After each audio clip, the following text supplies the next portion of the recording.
예전에 우리나라 믿음의 선배들은 피에 대한 찬송을 많이 불렀습니다. 내 주의 보혈은 정하고 정하다, 내 죄를 정케 하신 주 날 오라 하신다, 이런 찬양도 있고요. 샘물과 같은 보혈은 주님의 피로다, 보혈의 죄를 씻으면 정하게 되겠네. 죄에서 자유를 얻게 함은 보혈의 능력, 주의 보혈, 이런 찬양들을 많이 불렀습니다. 제 기억으로는요, 부흥회 때만 부른 건 아닌 것 같고요, 주일 낮 예배 때도 부르고, 저녁 예배 때도 부르고, 수요일 날도 부르고, 금요 예배 때도 이 보혈에 대한 찬양, 피에 대한 찬양을 자주 불렀습니다. 저는 어릴 때 이 찬양을 들으면서 그 의미를 잘 몰랐습니다. 그러면서 열심히 따라 불렀는데, 믿음이 성장하고 영적으로 좀 영혼의 눈이 열리면서부터는 이 찬송을 왜 불렀는지, 이 찬송에 대한 가사가 무엇인지 하는 것들을 이제 알아가기 시작을 했습니다. 오늘 본문에서는 그 뜻을 자세하게 설명해 주고 있는데, 저와 여러분이 이 예수님의 피, 예수님의 보혈, 십자가 보혈의 의미를 생각하면서 우리도 그런 선배들처럼 그런 찬양을 부르면서 신앙의 고백이 있으면 좋겠습니다. 첫째로는 예수 그리스도의 피는 영원한 구원을 이루셨습니다. 영원한 구원을 이루셨습니다. 자, 12절 보십시다. 12절 염소와 시작. 염소와 송아지의 피로 하지 아니하고 오직 자기의 피로 영원한 속죄를 이루사 단번에 성소에 들어가셨느니라. 염소와 송아지의 피로 하지 아니하고, 이거는 구약시대의 죄 용서 방법이잖아요. 구약시대는 짐승의 피를 가지고 죄가 용서받았잖아요. 특별히 민족을 위해서 죄 용서받는 날이 있습니다. 대제사장이 7월 10일 날 대속죄일인데, 이 대속죄일에 하나님의 성전에 들어갑니다. 지성소라고 그러죠. 지성소에 들어가서 하나님 앞에 죄를 용서받는데, 그냥 들어가면 안 됩니다. 피를 가지고 들어가야 됩니다. 양을 잡아서 양의 피를 가지고 들어가야 되는 겁니다. 근데 이건 매년 해야 되는 거예요. 그러니까 불완전하다는 얘기죠. 염소와 송아지의 피는 그런 얘기입니다. 근데 오늘 본문에 염소와 송아지의 피로 하지 않고 오직 자기의 피로 했다고 그랬어요. 자기의 피는 예수님의 피를 말합니다. 십자가에서 흘리신 피를 말합니다. 그럼 예수님의 피는 영원한 속죄를 이루셨다, 예수님의 피는 영원히 구원을 이루셨다, 이런 말씀입니다. 우리가 잘 아는 것처럼 예수님은 하나님이시잖아요. 신이시면서 이 땅에 육신을 입고 내려오셨습니다. 대제사장으로 오신 분이죠. 예수님은 성령으로 잉태하셨기 때문에 죄가 없으신 분입니다. 흠이 없으신 분입니다. 그래서 완전한 제물이 되시는 분입니다. 그래서 완전한 속죄를 이루셨다고 이야기를 하는 것입니다. 예수님의 피가 우리를 죄에서 구원해 주셨다, 이것을 이야기하는 것입니다. 요한일서 1장 7절에 그런 말씀이 있죠. 그 아들 예수의 피가, 읽어볼까요? 시작. 그 아들 예수의 피가 우리를 모든 죄에서 깨끗하게 하실 것이요. 우리가 예수를 믿으면 구원받습니다. 예수 믿으면 천국 갑니다, 이렇게 이야기하잖아요. 그렇게 전도하고 그러는데, 더 정확한 표현은, 구체적인 표현을 말하면 예수의 피를 믿으면, 이렇게 말하는 겁니다. 예수님이 십자가에 흘리신 피를 믿으면 우리는 구원받습니다. 예수님이 흘리신 피를 믿으면 죄에서 용서받습니다, 이렇게 말하는 것입니다. 사실 피를 통해서 구원받는다는 것은 성경에 흐르는 중요한 핵심입니다. 우리가 구약을 가리켜서 신약의 모형이라고 그러죠. 신약의 예표라고 그럽니다. 그러니까 신약에 되어질 일을 미리 얘기를 하는 거예요. 그래서 요한복음의 5장에 예수님이 성경은 나에 대하여 증거하는 것이라 그랬어요. 예수님 말씀하시는 성경은 모세오경을 얘기하는 것이죠. 예언서도 얘기하는 겁니다. 더 넓은 의미에서 구약을 얘기하는 것인데, 그럼 모세오경이나 예언서나 선지서나 모든 구약에 나와 있는 것들은 다 누굴 얘기하는 거예요? 예수님을 얘기를 하는 거예요. 예수님이 구세주로 오실 것이다. 예수님이 십자가에 달려 돌아가실 것이다. 피로써 우리의 모든 죄를 대속하실 것이다. 이것을 이야기하고 있는 겁니다. 그래서 구약에도 피로 구원받는 얘기가 나옵니다. 이스라엘 백성들이 애굽에서 종노릇을 하지 않아요? 그들이 죽도록 일합니다. 정신없이 일합니다. 헐벗고 굶주립니다. 자유가 없습니다. 고통 가운데서 하루하루를 지내갑니다. 그들이 자유하게 되는 일은 없습니다. 그때 하나님께서 모세를 부르시잖아요. 저 백성들을 구원해내라. 이스라엘 백성들을 구원해내라 하고선 모세에게 사명을 주십니다. 그리고 구원받는 길을 알려주십니다. 바로가 말을 듣지 않지요. 그러니까 매일같이 재앙을 내리십니다. 마지막 10번째 재앙이 뭐예요? 장자가 다 죽는 피의 재앙입니다. 그런데 하나님이 이스라엘 백성들은 살려야 되니까 양을 잡아서 그 피를 해가 질 때에 문설주에 다 바르라는 얘기입니다. 그 양의 피가 보이면 죽음이 넘어가겠다는 거예요. 그들을 살리겠다는 거예요. 그걸 우리는 유월절이라고 그러죠. 패스오버리라고 말을 합니다. 피만 있으면 죽음이 넘어가고 피만 있으면 하나님의 심판하지 않는다는 겁니다. 그것이 하나님의 은혜입니다. 그날 밤에 피를 바른 이스라엘 백성들은 한가 정도 재앙이 닥치질 않았습니다. 그러나 피를 바르지 않은 애굽 사람이나 짐승이나 모든 것들은 할 것 없이 다 첫 번째는 전부 다 죽었다는 겁니다. 여러분, 하나님이 구약시대에 보신 건 피입니다. 이스라엘 사람이냐 이집트 사람이냐를 보신 게 아닙니다. 몇 년이나 노예 생활을 했느냐 짧게 했느냐 이걸 보신 게 아닙니다. 피를 발랐느냐 피를 바르지 않았느냐.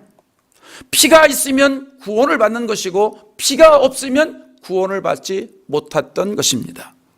오늘날에도 예수님이 십자가에서 흘리신 피를 믿는 사람은 구원을 받는 겁니다. 미국에 사는 사람이냐 한국에 사는 사람이냐가 중요한 것이 아닙니다. 예수를 오래 믿었느냐 짧게 믿었느냐에 따라서 구원이 좌지우지되는 게 아닙니다. 내가 직분이 있느냐 없느냐 이걸 가지고 예수님이 말씀하시는 게 아닙니다. 하나님이 보시는 것은 피입니다. 하나님이 보시는 건 예수님의 피가 그의 심령 속에 있느냐, 예수님의 보혈과 관계되어 있는 사람이냐 이것을 보시는 거예요. 그의 심령 속에 예수님의 피의 고백, 십자가의 고백, 보혈의 은혜가 그에게 있느냐 이것을 보시는 거예요. 십자가의 피가 있는 사람은 죄를 용서해 주시고 구원해 주시는 줄로 믿습니다. 여러분, 우리 앞에는 예수님의 피가 놓여 있습니다. 하나님께서 예수님을 이 땅에 구세주로 보내주셨잖아요. 그리고 예수님이 십자가에서 피 흘려 돌아가셨어요. 제물이 되셨어요. 누구든지 예수님의 피를 받아들이는 사람은 구원을 받는다는 거예요. 오늘 저와 여러분이 그 예수님의 피에 의지해서 이 앞에 나왔고 예수님의 피에 의지해서 구원을 받은 줄로 믿습니다. 제가 부흥회 때문에 한국 갔다 왔잖아요. 한국에 가니까요 자동문이 많이 있더라고요. 자동문 아시죠? 사람이 앞에 가면 저절로 열리는 거. 공항에서 밖에 나가려고 그러는데 서니까 문이 저절로 열려요. 그 편하고 좋습니다. 또 어떤 건물, 음식점 이런 데 가보면 서면 문이 열려요. 서면 열려요. 또 어떤 데는 에스컬레이터 가면 고장났나? 안 움직여요. 왜 안 움직여? 근데 가보면 서면 올라가기 시작을 해요. 센서가 있으니까 서기만 하면 작동이 되는 거예요. 아주 편하고 좋습니다. 여러분, 우리가 예수 앞에 서기만 하면 예수님의 피가 놓여 있습니다. 우리를 죄와 사망에서 구원하시기 위해서 예수님의 피를 우리 앞에 놓아 놓으신 거예요. 그래서 여러분, 우리가 누구든지 그 예수님 피 안으로 들어가기만 하면, 예수님의 피를 받아들이기만 하면, 예수님의 피를 믿기만 하면 예수님의 피가 우리의 모든 죄를 다 씻어주는 거예요. 예수님의 피로 용서받지 못할 죄는 하나도 없습니다. 여러분도 보셨지만 텔레비전 광고를 가끔 보면은요 거기에 무슨 세제 선전하는 게 나와요. 그래서 지워지지 않는 그런 그 이물질, 기름때, 곰팡이, 마주 때, 먼지 이런 것들이 이렇게 환히 드러납니다. 그러면서 선전할 때 뭐라 그래요? 이 세제만 넣으면 깨끗해진다는 거예요. 그리고선 그 다음 동작으로 화면에서 도저히 지워지지 않을 것 같은 것들을 보여주고, 그리고 거기다 세제를 집어넣습니다. 그리고 돌립니다. 다시 꺼내면요, 얼마나 깨끗한지 몰라요. 깜짝 놀라요. 야, 어떻게 저리 깨끗해져? 다 사고 싶은 마음이 들도록 그렇게 선전을 합니다. 인간이 만든 더러움은 인간이 개발한 제품으로 얼마든지 씻을 수 있지만, 인간이 지은 죄는 아무리 초강력 세제를 넣는다고 해도 닦이지 않습니다. 오직 예수 그리스도의 피로만 씻을 수 있는 것입니다. 예수님의 피로만 닦여질 수 있는 거예요. 그래서 예수님의 피로만 구원을 받을 수 있는 것입니다. 세상의 그 어떤 죄도 예수님의 피로 닦으면 깨끗하게 되는 거예요. 예수님의 피가 우리를 죄에서 자유하게 만들어 주는 거예요. 예수님의 피가 우리를 죄에서 구원하게 되는 거예요. 그래서 예수님의 피가 능력이 있는 거예요. 주의 보혈 능력이 있다고 말하게 되는 거예요. 여러분, 예수님의 피가 우리를 죄에서 구원했다고 하는 사실을 믿으시죠? 예수님의 피가 우리를 구원했다는 사실을 믿으시죠? 이 사실을 마음에 믿으시고 예수님의 피에 의지해서 날마다 승리하시기를 바랍니다. 두 번째로, 예수님의 피는 죄의식에서 해방시키셨습니다. 14절을 보겠습니다. 14절. 하물며, 시작.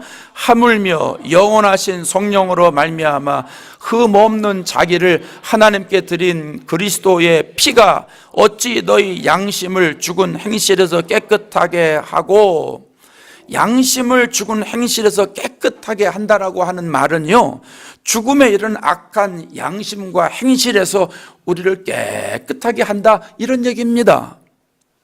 구약 성경을 보면 짐승의 피가 정결하게 하잖아요. 짐승의 피가 그 사람을 거룩하게 만들어요. 민수기 19장에 가면 정결 예법이 있어요. 더러워진 사람들, 부정하게 된 사람들, 예를 들면 이제 시체를 만졌다든지, 또 더러운 곳에 금했는데 거기 가서 그 일을 저질러서 부정하게 됐다든지, 이제 이런 사람들이 정결하게 되는 방법이 나와 있어요. 암송아지를 불사르고 그 재를 뿌리는 것이죠. 그러면 그 사람이 정결하게 되는 거예요. 거룩하게 된다고 하나님이 말씀하시는 거예요. 그런데요, 구약의 짐승의 피는요, 사람을 외적으로 정결하게 만들어 주는 거예요. 상징적인 것이죠. 그렇게 하면 거룩하게 되어진다. 이건 상당히 외형적인 겁니다.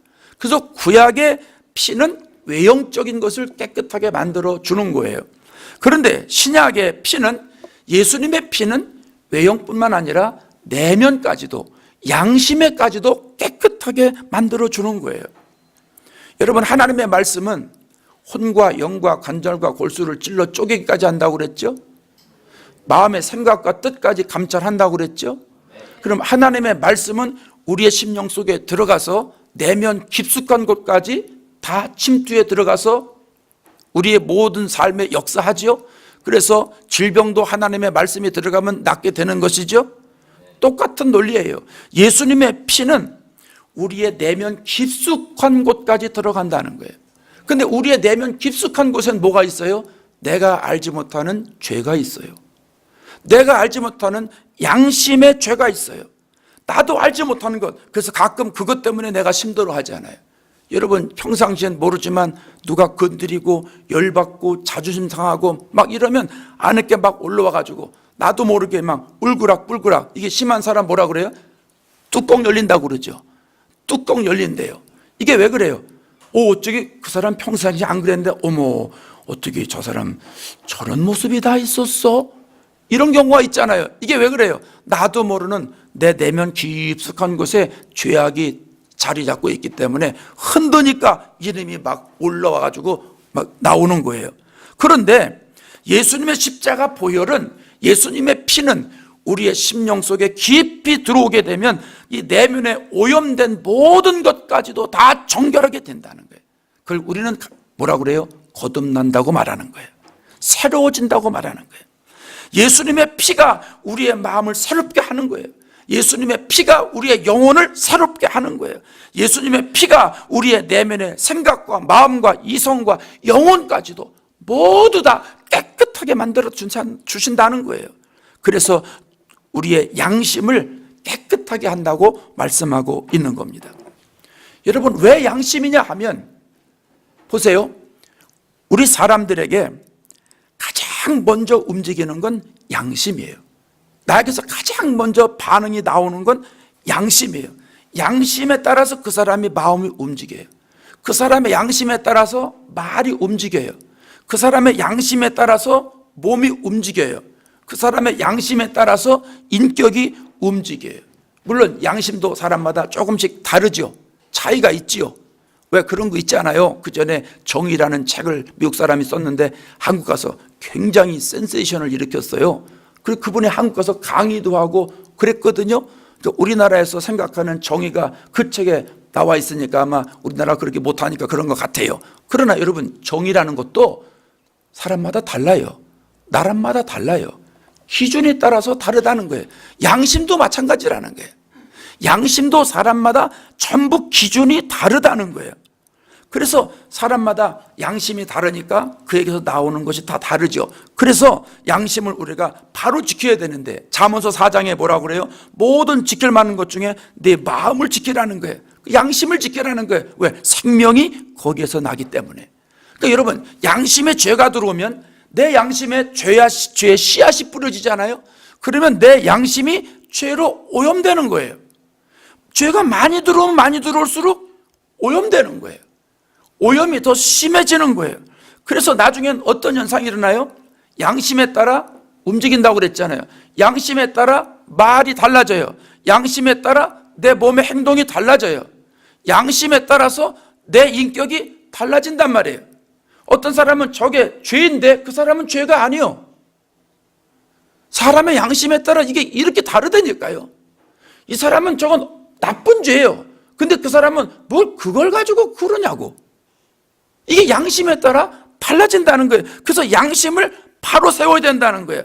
그런데 여러분, 하나님의 은혜가 십자가 보혈을 통해서, 예수님의 보혈을 통해서 내 인격 속으로 들어오면, 내 양심 속으로 들어오면 내 양심이 십자가의 보혈의 기준이 돼서 모두 깨끗하게 된다는 거예요. 그래서 여러분, 내 양심이 깨끗하게 되는 건 책을 읽어서도 안 되는 거예요. 수양을 해도 안 되는 거예요. 내가 노력한다고 되는 게 아니에요. 이거는 예수님의 피로만 가능한 거예요. 예수님의 피로 내 영혼 정결하게 되는 힘이 있기 때문에 예수님의 피로만 가능한 거예요. 우리가 예수를 믿어도요, 내가 죄에서 구원받았다 하는 게 있어도 가끔 신앙 양심이라는 게 있어가지고 마귀가 신앙 양심에다가 툭툭 던져놔요. 야, 그렇게 예수 믿는 게 뭐 예수 믿는 거냐? 그렇게 믿어서 너 구원받을 줄 알아? 너 이런 죄도 저질렀잖아. 너 어저께 이런 죄 잘 저질러더라? 그리고 뭐 떡하니 하나님 앞에 나서 예배드리면 그 예배 받을 줄로 아냐? 마귀가 자꾸 이런 마음을 심어줘요, 안 심어줘요? 심어줘요. 어디에요? 양심에. 신앙 양심에 심어준다는 거예요. 그러나 십자가 보혈에 완전히 은혜를 경험한 사람이면 그 양심까지도 깨끗하게 된다는 말씀입니다. 영국의 고전문학가인 윌리엄 카우퍼라고 하는 사람이 있는데 이 사람이 6살 때 어머니를 여의었습니다. 근데 그 어머니를 잃은 충격으로 인해서 우울증에 빠졌어요. 그래서 어떻게 살 수가 없으니까 자살을 4번이나 시도를 해요. 다 실패합니다. 33살이 됐습니다. 그때부터 1년 6개월 동안 이 우울증이 심해가지고 정신병원에 입원해서 요양 치료를 받게 됩니다. 그 정신병원에서 이제 성경을 보고 찬양하고 예배드리고 그러는데 어느 날 성경을 읽다가 로마서 3장 25절에 눈동자가 멈췄습니다. 3장 25절 한번 볼까요? 시작. 이 예수를 하나님이 그의 피로써 믿음으로 말미암는 화목제물로 세우셨으니 이 예수를 하나님이 그의 피로써 하는 말에 눈동자가 굳어졌어요. 움직이지 않는 거예요. 하나님이 내 죄를 용서해 주시기 위해서, 내 죄를 사해 주시기 위해서 이 땅에 예수님으로 오셨고, 예수님이 그 피로써 하나님과 나를 화목제물로 만드셨구나, 이런 생각이 들었던 거예요. 그 말씀을 읽으면서 하나님이 나를 사랑하시기 때문에 예수님 보내주셨구나, 그 예수님이 십자가에 달려 돌아가셨기 때문에, 피를 흘리셨기 때문에 내 죄가 용서받았구나, 이런 믿음에 확신이 들더라는 거예요. 그의 피로써, 이 말 한마디에 그가 예수님의 은혜를 많이 경험합니다. 그리고 은혜를 깊이 체험합니다. 그리고선 그 평생 우울증에 시달리던 것에서 극복하기 시작을 합니다. 건강이 회복이 됩니다. 그런데 어느 날 마귀가 씨앗을 심어줍니다. 네가 그래도 언제든지 우울증으로 돌아갈 수 있어. 하나님이 너를 버릴지도 몰라. 너는 죄인이잖아. 자꾸 이런 마음을 주더라는 거예요. 어찌 할 수 없어서 하나님 앞에 기도하는데 마음에 가사가 생각이 났어요. 그가 시를 짓습니다. 그리고 찬양을 불렀습니다. 샘물과 같은 보혈은 임마누엘 피로다. 보혈의 죄를 씻으면 정하게 되겠네. 같이 합시다. 정하게 되겠네. 정하게 되겠네. 보혈의 죄를 씻으면 정하게 되겠네. 찬송가 258장이잖아요. 그가 이 찬양을 부르면서 마음의 깨끗함을 유지하고 죄로 인해서 물든 자기 마음을 정결하게 하고 마귀의 모든 미혹을 물리쳤다는 사실입니다. 여러분, 예수의 피로 구원받았지만 마귀는 우리를 넘어뜨리려고 수없이 우리의 양심을 건드립니다. 죄책감을 갖게 합니다. 그래서 자꾸 죄인으로 돌아가게 만듭니다. 그럴 때마다 윌리엄 카우퍼처럼 예수님의 피를 생각하시기 바랍니다. 예수님의 피로 나는 죄사함 받았고, 예수님의 피로 나는 사망에서 구원받았다. 아무리 힘든 일이 있어도, 누가 뭐라고 해도 예수님의 십자가 보혈로, 예수님의 피로 나는 구원받았고, 예수님의 피로 내 영혼은 구원받았고, 예수님의 피로 내 양심까지도 깨끗하게 씻음받고 구원받았다고 하는 확신을 여러분 가지실 수 있기를 바랍니다. 로마서 8장에서 그러잖아요. 35절에 한번 볼까요? 누가 우리를 그리스도의 사랑에서 끊으리요? 환난이나 곤고나 박해나 기근이나 적신이나 위험이나 칼이랴. 누가 우리를 그리스도의 사랑에서 끊을 수 있습니까? 못 끊는다는 거예요. 38절을 봅시다. 내가 확신하노니, 내가 확신하노니 사망이나 생명이나 천사들이나 권세자들이나 현대일이나 장래일이나 능력이나 높음이나 깊음이나 다른 어떤 피조물이라도 우리를 그리스도 예수 안에 있는 하나님의 사랑에서 끊을 수 없느니라.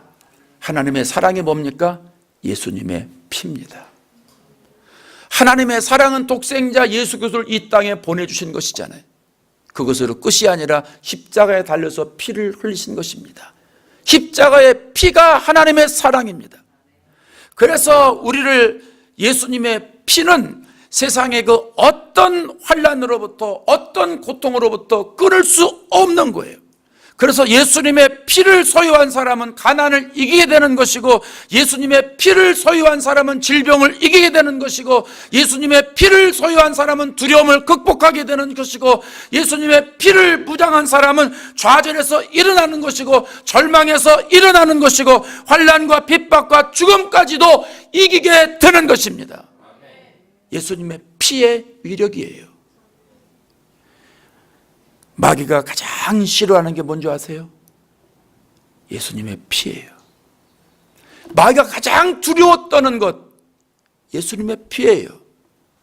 마귀가 우리의 양심에 죄악을 심어주고 불신낼 생각을 심어줄 때 예수님의 피로 여러분 다 승리할 수 있는 거예요.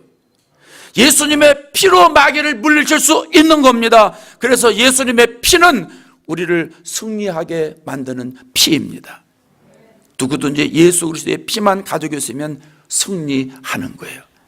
예수님의 피가 우리의 심령에 있기 때문에 마귀를 물리치고, 예수님의 피가 우리의 심령에 있기 때문에 재앙이 물러가는 것입니다. 우리 예수님의 피가 우리 속에 있기 때문에 우리의 심령 골수에 다 차고 있기 때문에 죄의식에서 우리가 해방되는 것입니다. 여러분, 예수 믿다가 마귀가 계속 불신앙의 씨앗을 심어줍니다. 우리의 신앙 양심의 불신앙의 씨앗을 심어줄 때 예수 그리스도의 피로 나는 구원받았고, 예수의 피로 내 양심이 깨끗해졌고, 예수의 피로 나는 승리할 수 있다, 예수의 피로 마귀는 물러가라고 여러분이 선포하시고 예수님의 피로 승리하시기를 바랍니다. 세 번째로는 예수 그리스도의 피는 하나님께 예배드리게 되었습니다. 14절을 보겠습니다. 그리스도의 피가, 시작, 그리스도의 피가 어찌 너희 양심을 죽은 행실에서 깨끗하게 하고 살아계신 하나님을 섬기게 하지 못하겠느냐? 하나님을 섬기게 하지 못하겠느냐? 하나님을 섬긴다는 말이죠. 하나님을 섬긴다는 말은 오늘 우리가 바꿔 말하면 하나님께 예배를 드린다, 이런 뜻입니다. 아담과 하와가 죄를 짓고 하나님으로부터 단절되잖아요. 그래서 하나님과 아담 사이에 벽이 생깁니다. 그런데 하나님께서 그 불쌍한 아담을 보시고 짐승의 피를 가지고 하나님 앞에 나올 수 있도록 해놓으셨습니다. 그래서 구약에는 짐승의 피를 가지고 하나님 앞에 나올 수 있었잖아요. 우리 식으로 얘기하면 짐승의 피를 가지고 죄 용서받고 하나님 앞에 예배할 수 있었다, 이 말입니다. 그런데 하나님께 나아갈 때 두 가지 걸림돌이 있습니다. 두 가지 조건이 있습니다. 하나는 뭐냐면 성전세를 내야 됩니다. 빈손으로는 안 됩니다. 하나님 앞에 나올 때 반드시 성전세를 가지고 나와야 되는데 출애굽기 30장에 가면 한 사람당 반세겔이라고 적혀 있습니다. 그럼 누구든지 반세겔을 가지고 나오는 거예요. 여러분, 우리가 11조는 가족별로 다 하지만, 가족의 두 사람 이름, 부부 이름 넣어서 하지만, 이 주일원금은 반세겔을 가지고 하나님 앞에 나오듯이 각자 하나님 앞에 드리는 거예요. 이게 주일원금입니다. 언제가 말씀드렸잖아요. 연말이 되면 내년엔 주일원금은 얼마씩 할까? 여러분이 결정하라고 그랬잖아요. 1불 할 건지 5불 할 건지 10불 할 건지 20불 할 건지 정하라고 그랬잖아요. 그냥 그때 돈 있으면 하고 없으면 말고, 그러지 말고 성경적으로 하라는 거예요. 내년엔 내 경제 사정을 봐서 나는 5불 해야 되겠다, 난 10불 해야 되겠다, 20불 해야 되겠다, 다 각자 정해가지고 1년 동안 그렇게 하라, 이겁니다. 내년에 여러분 그렇게 하시기 바랍니다. 내년 한참 멀었네. 다음 주부터 그렇게 하시기 바랍니다. 뭐 오늘 이거 그 설교하는 건 아니고, 자, 반세겔씩을 내야 되는데, 근데 이 세겔은요 성전 안에서만 통용됩니다. 성전 바깥에서는 통용이 안 되는 거예요. 그러면 하나님의 백성들이, 이스라엘 백성들이 하나님 앞에 예배를 드릴 때 그 반세겔을 가지려면 바꿔야 되잖아요. 성전 것으로 바꿔야 하나님께 드릴 수 있는 거 아니에요? 여러분, 한국에 있다가 미국을 옵니다. 한국 돈 아무리 가만히 갖고 와봐야 소용없어요. 받지를 않으니까 통용이 안 되잖아요. 요즘 통용됩니까? 우리나라가 부강해서 통용되나? 빨리 그런 날이 왔으면 좋겠는데, 전 세계에서 한국 돈을 다 받는 날이 왔으면 얼마나 좋을까 생각을 해보는데, 그죠? 근데 보통 안 돼요. 통용이 안 돼요. 왜 안 돼요? 미국은 미국 돈이라 통용이 돼요. 그럼 달러로 바꿔야 돼요. 바꿔야 미국서 활용할 수 있잖아요. 마찬가지예요. 세상에서 쓰는 돈은 하나님 안 받아요. 그러니까 세겔로 바꿔야 돼요. 그러면 백성들이 하나님 앞에 나와서 예배 드릴 때 세겔로 바꿔야 된다는 거예요. 그런데 당시에 성전에서 그거를 바꿔주는 사람의 수익이 생겼습니다. 장사꾼이 생긴 거예요. 그 사람들이 폭리를 취했습니다. 반세겔 바꿔준다 값이 반세겔입니다. 엄청난 폭리를 취한 겁니다. 또 다른 하나는 재물이 있어야 되잖아요. 흠 없는 재물. 흠 없는 재물을 갖고 와야 되는데 재물은 1년 된 수양이어야 됩니다. 티가 있으면 안 됩니다. 점이 있으면 안 됩니다. 발이 부러지면 안 됩니다. 손가락이 이상해지면 안 됩니다. 온전한 양이어야 됩니다. 그러면요, 여러분 생각해 보세요. 가까이 있는 사람들은 뭐 집에서 끌고 오면 되겠지만 멀리 있는 사람은 어떻게 하겠어요? 당시에는 교통이 좋은 것도 아니고 길도 좋은 것도 아니고. 그럼 이 사람들은 어떻게 합니까? 돈을 갖고 와서 어차피 바꿔야 되고 또 짐승을 사야 될 것이 아니겠어요? 그러다 보니까 성전에 장사꾼들이 형성이 됩니다. 그럼 제사장들이 그걸 알지 않겠습니까? 야단하지 않겠습니까? 그럼 야단으로 끝날까요? 장사꾼들하고 결탁이 되지 않겠습니까? 그러면서 제사장도 슬쩍 눈 감아주고 얼마 받고, 장사꾼들은 받아서 제사장 얼마 주고 나머지는 자기 여행 챙기고, 이런 일들이 생길 거 아니겠어요? 그래서 성전이 장사하는 사람들로 아주 만원이 되고 이상하게 돼가는 거예요. 예수님이 이것을 보시고 책망하시는 거예요. 내 집은 만민이 기도하는 집인데 너희가 강도의 소굴을 만들었다. 그러고선 채찍을 가지고선 돈 바꾸는 자들의 상을 전부 다 엎으신 거예요. 이게 세계를 바꾸는 사람들의 생을 다 엎으셨다는 얘기입니다.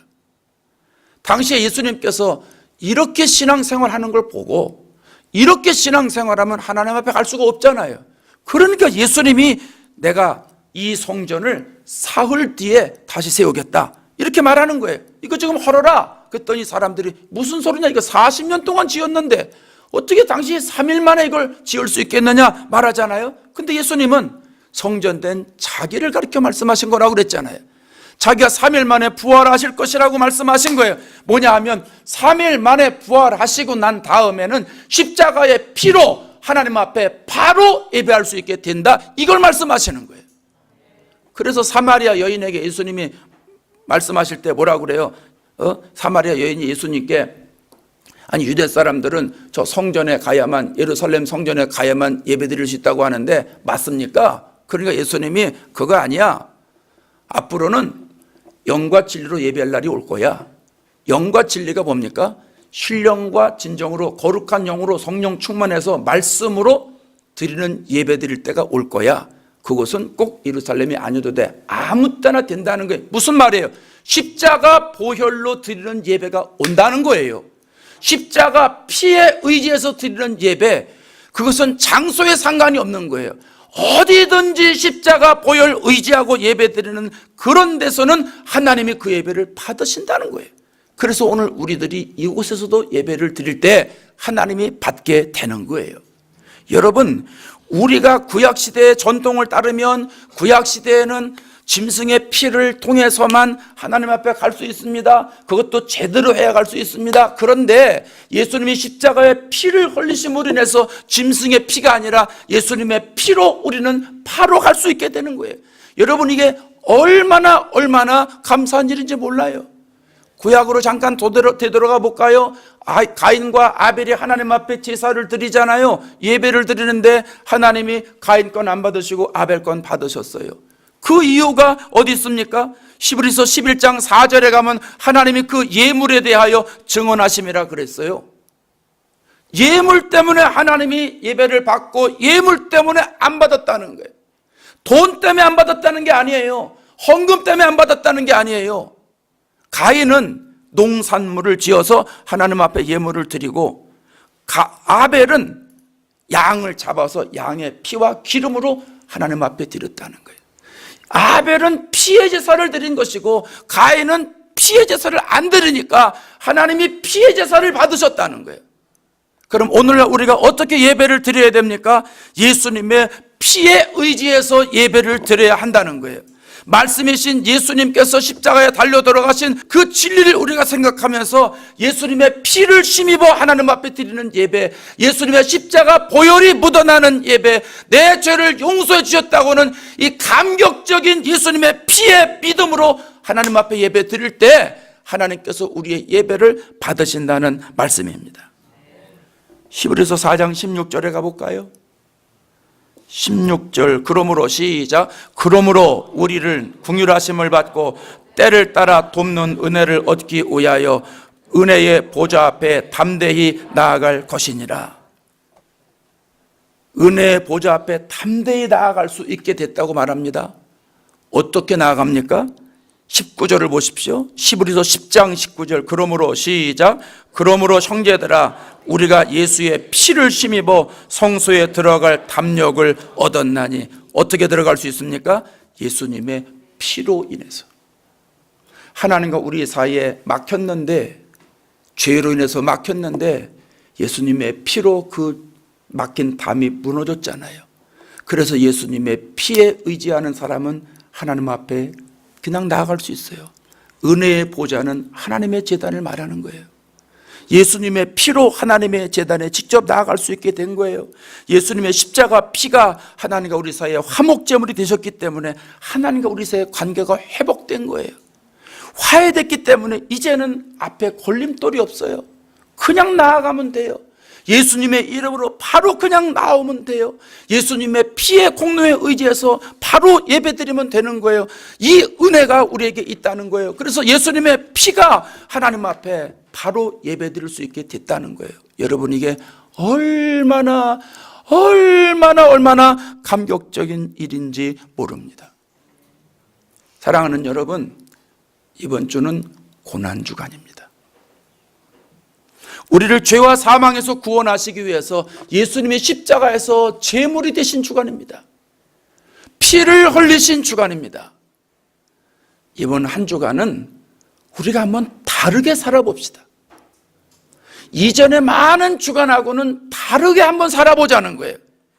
예수님의 피로 내 죄가 용서받고 죄에서 구원받았다는 이 사실을 믿고 감사함을 가지고 한번 살아보자는 거예요. 예수님의 피로 내 죄의식에서 완전히 해방되는 기쁨을 맛보면서 마귀가 우리 심령 속에 심어준 불신앙의 모든 씨앗을 다 예수님의 피로 다 씻음받고 다 없애버리고 완전히 깨끗함 받은 그 기쁨을 가지고 한번 살아보자는 거예요. 예수님의 피로 하나님 앞에 나와서 신령과 진정으로 예배드리게 된 이 기쁨과 감격과 감동과 환희를 가지고 한번 예배드리면서 살아가 보자는 거예요.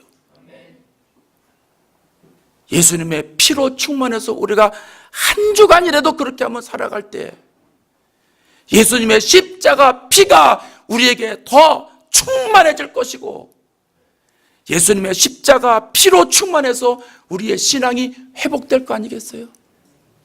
이렇게 한번 살아보자는 거죠. 이 믿음을 가지시고 신앙이 뜨거워지시고 하나님께 가까이 가시고 하나님의 능력을 얻어서 세상에서 예수의 피로 승리하시기를 주의 이름으로 축원합니다. 기도하겠습니다.